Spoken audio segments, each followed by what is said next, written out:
pa yan boys, sa sentro. Unang pwesel, kalaot. Malalim pa, hilahin pa yan. Malalim pa yun. Sako. Sako, Jay ka kasi. Sako. Yan o. Jackpot to. Nakakatanggap.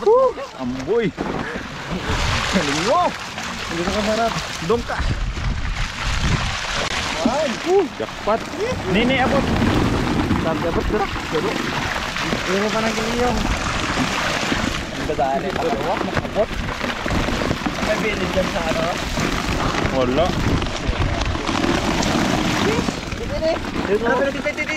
Tignan yun.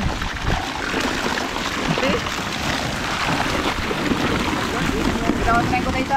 Kita sa takata yun. Bitawan mo na yun. Ido pa dyan yun. Okay. Tukot piti. Uy. Tumagal pa yun.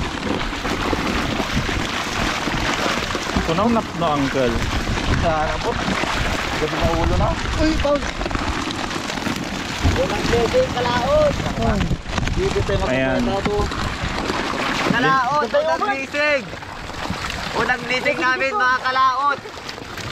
Ayan, ito linalagay namin sa sako dahil yung Kalimutan na boy. Sinip. dahil itong isda ilalangoy namin papunta sa kabila sa carrier namin doon. Apakan mo. Ayan, marami kasing nagbabash sa atin mga kalaot na bakit sa sako daw namin linalagay. Masisira ang isda. Hindi, ginagamit lang namin itong sako pang transfer doon. Kasi ang sako kapag hinulog mo, lulutang siya. Ilalangoy na lang papunta doon sa kabila. Kaya binabatin na tuwilin. Baba ka na doon. Ayan, isang sako. Nagiliyong ko yung matangis dao. Nagiliyong. Pasad mo lang habang daan lang.